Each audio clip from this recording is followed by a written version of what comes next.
자, 우리가 지금까지 살펴본 것처럼 주님께서는 부활하신 후에 제자들과 약 40일간 그렇게 머무시면서 이런저런 것들을 가르치시고, 특히 마지막 다시 하늘로 들려 올라가시기 전에는 주님께서 지상 명령까지 그렇게 주시면서 이렇게 제자들과 함께 마지막 시간들을 보내셨습니다. 그리고 제자들도 주님께서 명하신 대로 순종해가지고 오늘 읽은 사도행전 1장 12절에서 14절 내용처럼 주님께서 마지막으로 명하시고 분부하셨던 그 내용대로 예루살렘 근처에 머물면서 열심히 기도하면서 주님께서 그 하셨던 거, 오늘 읽지는 않았지만은 그 사도행전 1장 4절과 5절 보세요.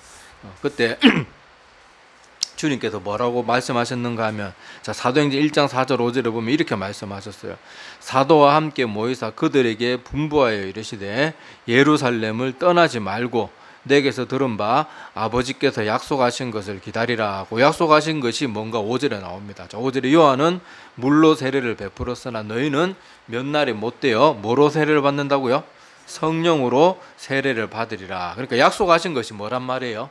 성령, 보혜사 성령을 말합니다. 자, 그래서 주님께서 하셨던 이 명령을 따라서 주님의 제자들이 오늘 열심히 기도하고 있는 그런 모습이 짧은 3절의 말씀 가운데 기록이 되어 있습니다. 자, 그런데 오늘 특별히 이 기도하는 사람들이 누구였는지 13절과 14절에 보면 어떤 사람들이 모여서 기도했는지에 대한 언급이 있어요. 자, 여기 보면 가룟 유다는 뭐 이미 주님을 팔아버리고 자결해가지고 목매어 죽어가지고 자살해서 뭐 이 자리에 없겠지만 당연히, 자, 가룟 유다를 제외한 주님의 11 제자들의 이름이 거기 나와 있고요. 자, 그 외에 여자들과 예수의 어머니 마리아와 예수의 아우들과 더불어 마음을 같이하여 오로지 기도에 힘쓰더라. 우리 옛날 성경 번역에는 전혀 기도에 힘쓰더라 이라고 약간 문법적으로 안 맞는 그런 단어를 썼는데, 뭐 전혀를 쓰든 오로지를 쓰든 기도에 정말 목숨 걸고 기도하듯이 주님께서 마지막 주시고 가셨던 그 분부를 쫓아서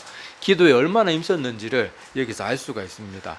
자, 그런데 오늘 이 명단 가운데 조금 특별한 사람들이 언급되어 있는데, 자, 우리 뭐 주님의 12 제자들이나 뭐 예수님을 쫓아다녔던 그 여인들, 그리고 예수의 어머니 마리아는 뭐 평소에도 자주 언급됐으니까 좀 특별하지 않은데, 저 오늘 평소와는 다르게 누구의 이름이 아니지만 누가 언급되어 있어요?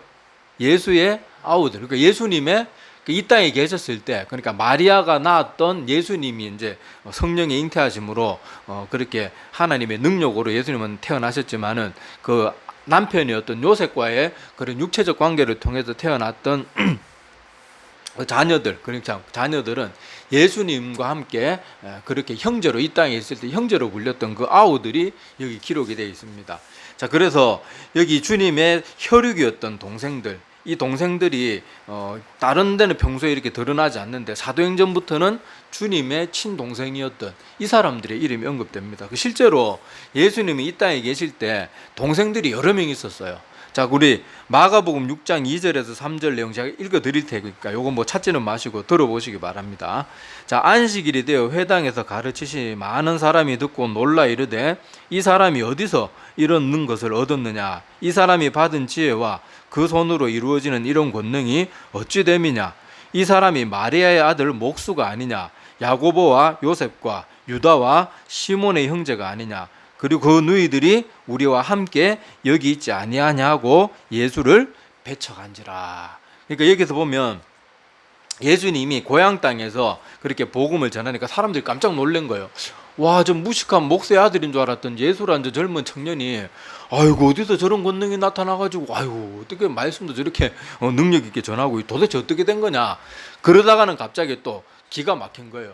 목수의 아들이고 무식한 사람인 줄 알았던 사람들이, 그 예수란 청년이 너무 막 비범한 그걸 자기들이 보니까 이제 무시하는 마음이 생긴 거예요.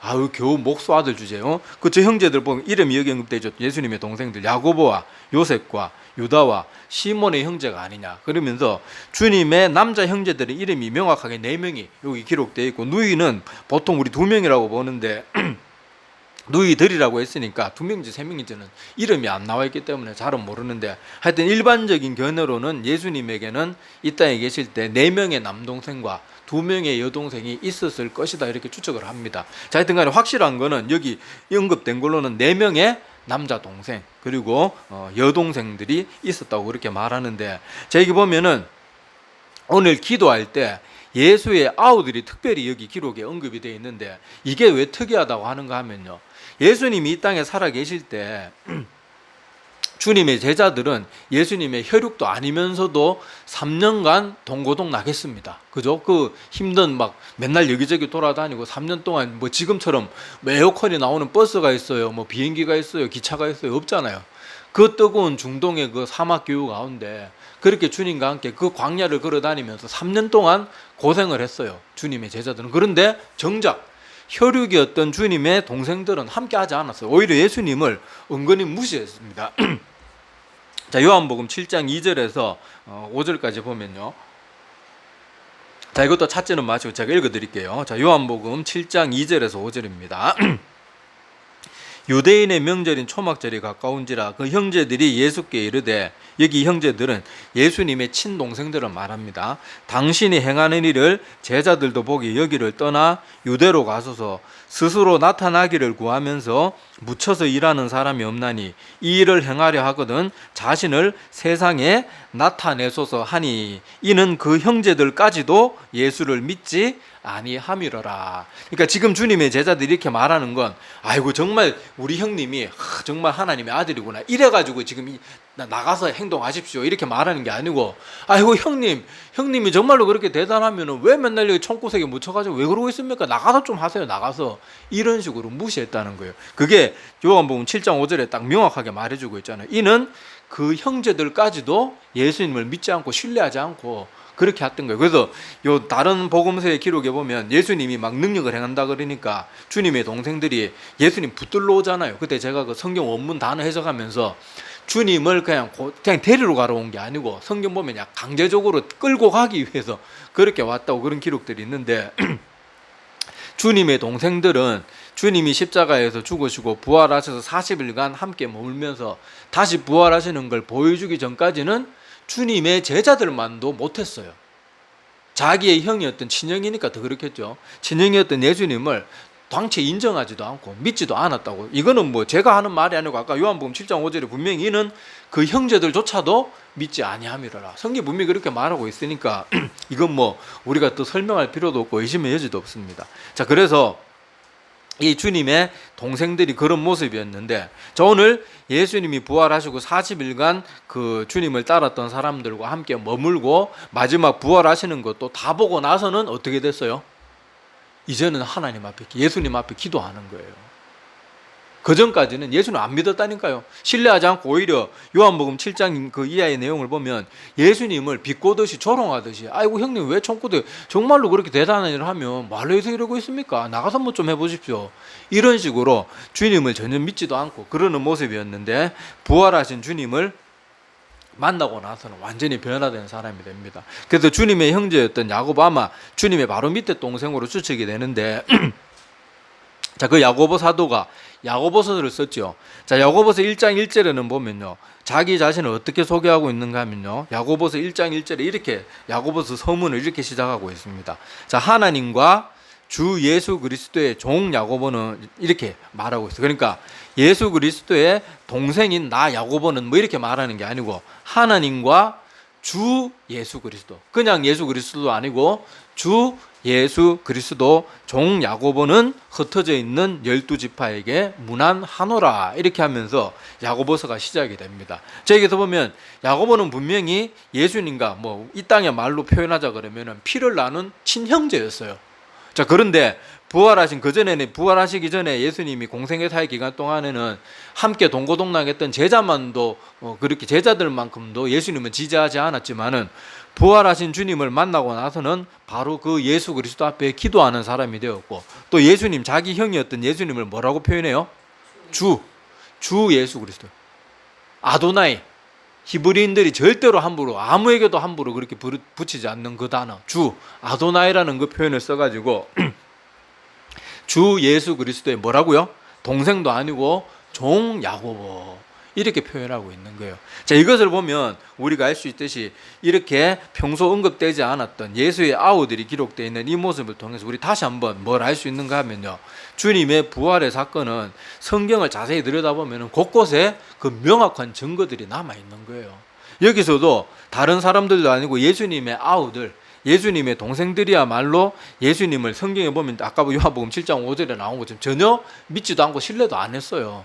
형이 약간 지금 정신이 이상한가 보다, 이상한 뭐 능력을 받았고 약간 정신이 조금 이상해졌는가 보다, 그런 식으로만 생각하고 있었거든요. 자, 그런데 부활의 주님을 만나고 난 뒤에는 더 이상 우리 형님, 형 이런 표현도 안 써요. 이제부터는 주님, 하나님께 붙이는 그 호칭들을 써가지고 자기 형을 언급하는 거예요.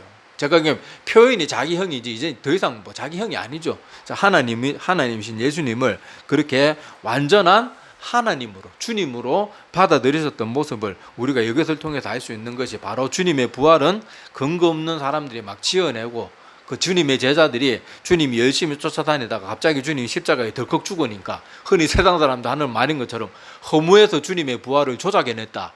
아니, 말도 안, 조작해낸 얘기를 위해서 주님의 12제자들이 뭐 하려고 그렇게 잔인하게 숨기도 한 거, 그건 말도 안 되는 소리잖아요. 뭐 하려고 그렇게 비참하게 죽어요.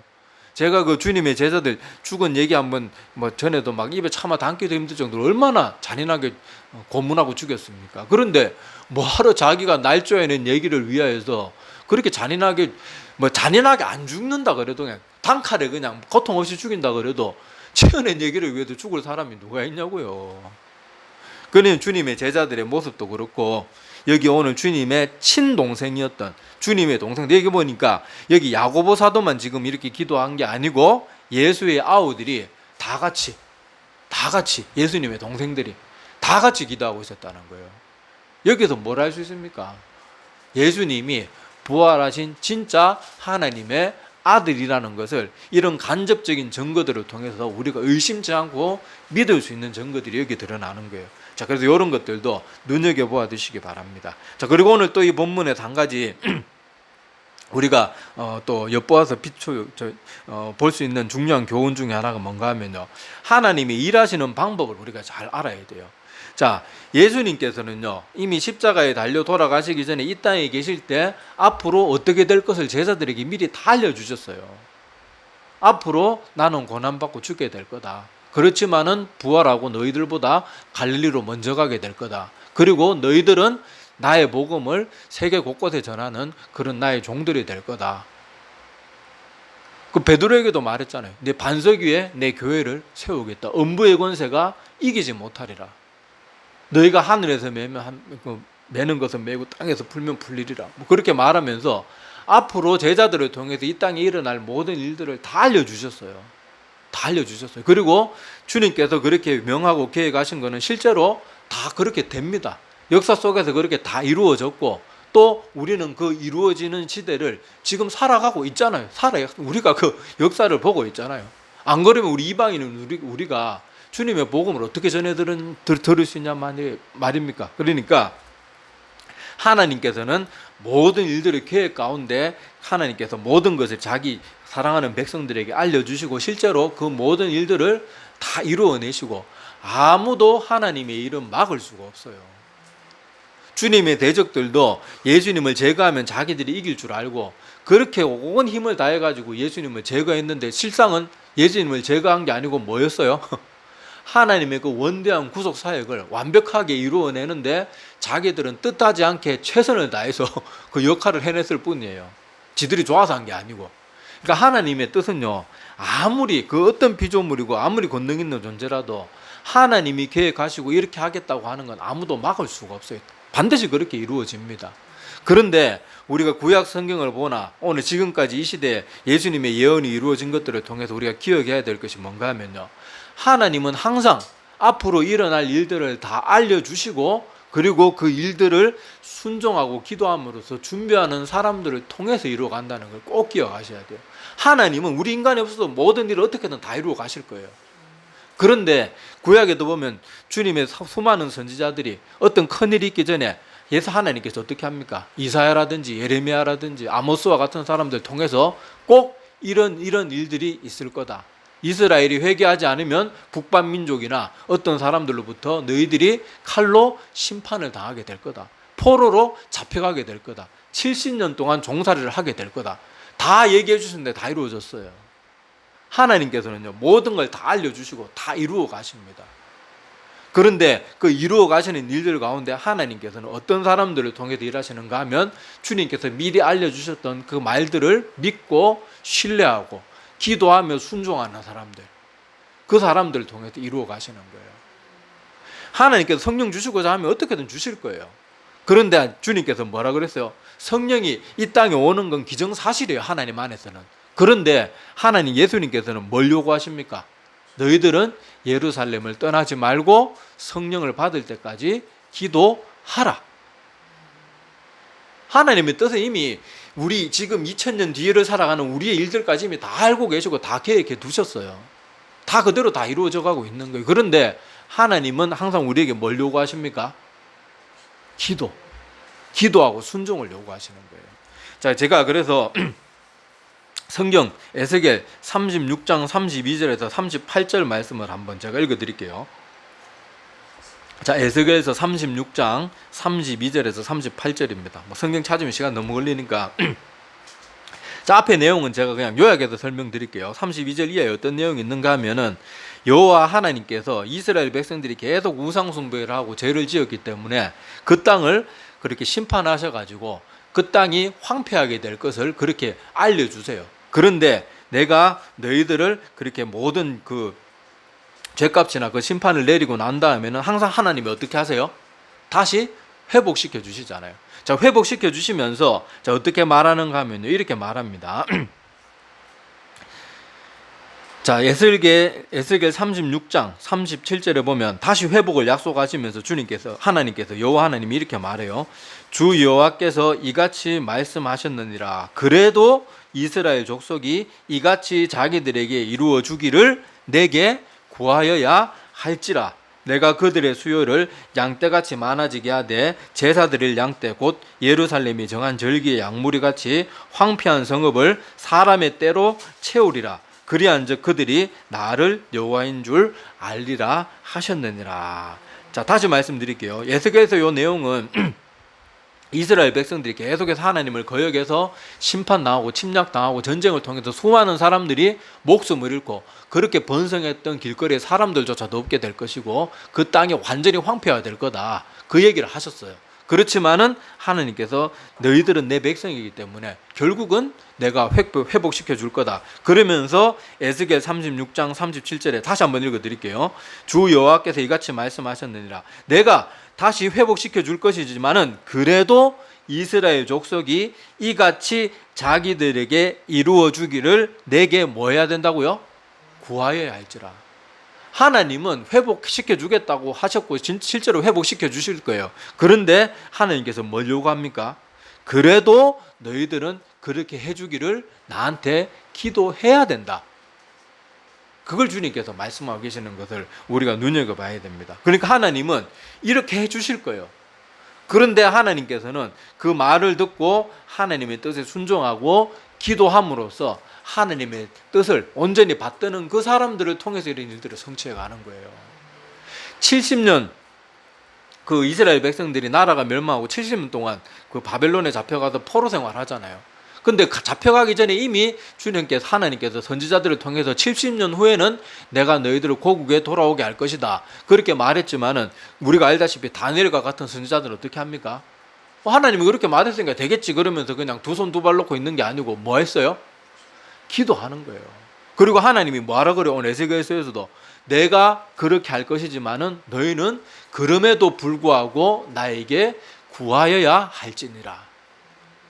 주님께서 성령 주시겠다고 약속하셨지만은 우리가 해야 될 것은 뭡니까? 하나님의 말씀을 기억하고 그 말씀에 순종해서 기도함으로 내가 해야 될 몫을 해야 되는 것을 꼭 기억해야 됩니다. 우리 신학을 하다가 보면요, 극단적 칼빈주의라는 그런 잘못된 사상이 있어요. 이게 뭔가 하면은 하이퍼 칼빈주의 그러는 건데 자, 칼빈주의의 중요한 핵심이고 신은 우리 성경에 나오는 중요한 교리 중에 하나가 하나님의 절대 주권과 하나님의 예정 교리예요. 그러니까 하나님이 이 땅의 모든 것을 하나님 뜻대로 이루어 가신다는 그런 내용인데, 자, 이걸 지나치게 신봉한 나머지 극단적 칼빈주의 사상으로 넘어가는 사람들은 어떻게 주장하는가 하면요, 모든 것이 하나님 뜻대로 다 될 것이니까 마치 우리는 아무것도 할 일 없는 것처럼, 우리가 아무리 전도해도 안 믿을 사람은 안 믿을 거니까 굳이 뭐하러 전도하냐, 약간 해석을 좀 알아듣기 쉽도록 하면 그 지경까지 나가게 되는 거예요.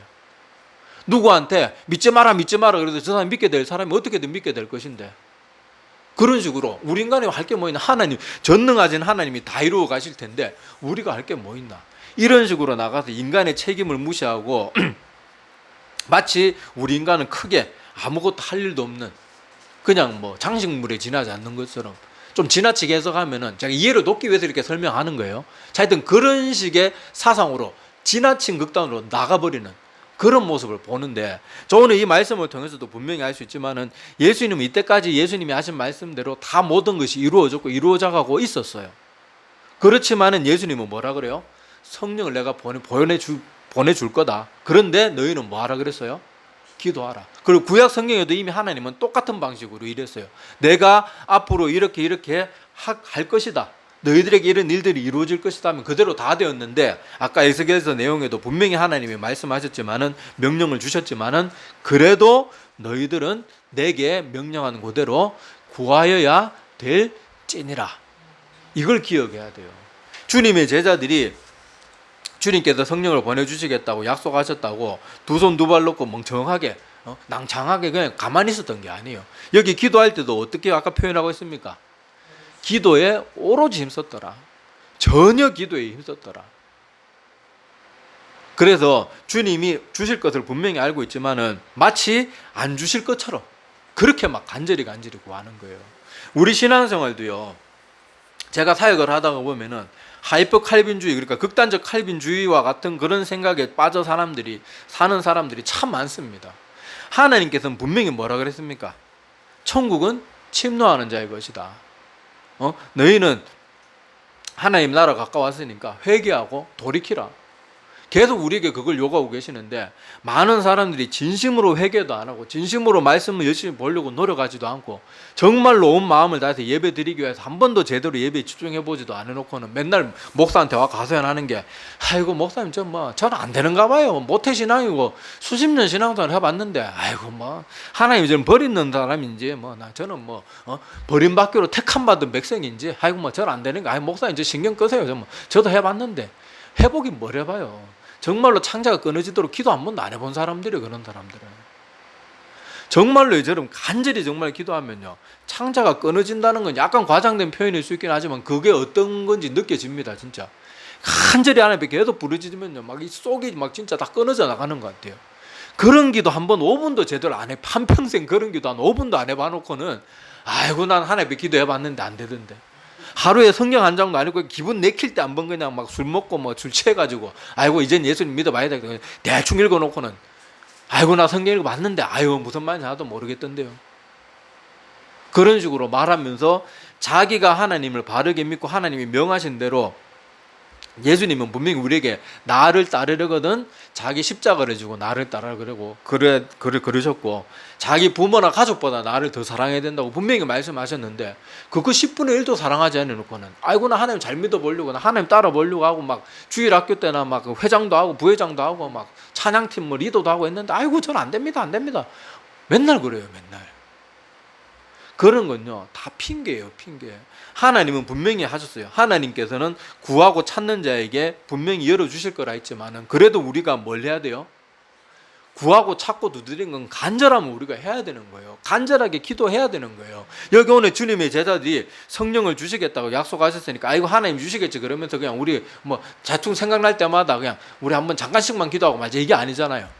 그 성령을 받을 때까지 예루살렘에 이 많은 사람들이 함께 모여가지고 그때부터는 기도하는 일에만 전무하는 거예요. 성령 받을 때까지. 우리가 이 모습들을 기억하잔 말이에요. 하나님께서는 어차피 우리 인간이 하나 안 하나 하나님의 뜻은 반드시 이루어질 겁니다. 그런데 그 일은 누구를 통해서 이루어 가신다고요? 이 하나님이 주신 약속을 믿고 신뢰하고 순종함으로 기도하고 준비하고 최선을 다하는 사람들, 그 사람들 통해서 이루어 가시는 거예요. 그렇게 되면은 하나님께서 오늘 약속에 말씀하신 것처럼 구약의 역사들이라든지 신학의 수많은 일들이 바로 이렇게 주님의 명령에 순종해서 기도함으로써 또 자기가 해야 될 의무를 감당하면서 그렇게 순종하고 열심을 해서 주님을 따랐던 그 사람들을 통해서 이 땅의 역사들이 이루어져 가고 있고, 그래서 지금 이방인이었던 우리 팔레스타인지가 우리하고 얼마나 멉니까? 그런데 이 먼 땅까지 그 복음이 전해져서 우리가 하나님의 백성이 된 것입니다. 그래서 어떤 사람들 아까도 말했다시피 뭐 하이퍼 칼빈주의, 극단적 칼빈주의 이런 거에 누가 가르쳐 주지도 않았는데 그런 잘못된 건 사람들이 희한하게 잘 빠져요. 자기가 그런 건 줄도 모르고 아이고 하나님 날 버린 백성인 것 같아요. 그러면서 자기의 영적인 게으름과 나태함과 기도하지 않는 거, 하나님의 명령에 순종하지 않는 거, 그런 것을 자꾸 합리화해요. 하나님의 예정에 속하지 않은가 봐요. 택한 백성이 아닌가 봐요. 그런 건요 아주 어리석고 두려운 모습입니다. 그래서 오늘 에스겔서 36장 37절 말씀을 기억하면서 내가 이렇게 해줄 것이지만 그래도 너희는 내게 이렇게 해주기를 구하여야 할지니라. 이 주님의 말씀을 오늘 두 번째 교훈으로 마음에 꼭 새기시기를 바랍니다. 자, 그래서 첫 번째, 주님의 동생들이 여기 기도 자리에 언급되었던 것은 주님의 동생들이 예수님이 살아계실 때는 주님의 그런 사역을 그렇게 믿지도 않고 주님을 신뢰하지도 않다가 부활하신 주님을 만나고 나서는 예수님을 하나님으로, 주님으로 모시고 기도했던 그 모습을 통해서 주님께서 하나님의 아들이시고 부활이 진짜라는 것을 주님의 아우들, 친동생들의 변화된 모습을 통해서 알 수가 있었고요. 또 주님께서 성령을 보내주시기로 약속하셨지만은 주의 백성들은 주님의 그 약속의 말씀을 붙들고 두 손 두 발로 가만히 있는 게 아니고 뭐 했다고요? 간절히 기도한 거예요. 주님 보내주실 때까지. 그래서 우리도 하나님의 이런저런 약속이 있어도 우리는 계속 기도하고 하나님이 하라고 하신 것은 하고 열심히 살라 그랬으면 열심히 하나님의 자녀답게 살고 게으르고 나태하게 아무것도 하지 않으면서 나는 하나님의 택한 백성이 아닌가 봐, 이런 거는 멸망받는 사람들이 잘하는 말들이 그런 말이라는 거 꼭 기억하시고, 하나님의 참된 백성들은 항상 하나님의 말씀과 약속 그걸 기억하면서 기도하고 순종함으로 매일매일을 열심히 살아가는 그 사람들이 구원받는 주의 백성임을 꼭 기억하시기를 바랍니다. 그리고 다 우리가 그런 하나님의 백성들이 다 되기를 간절히 소망합니다. 기도드리겠습니다.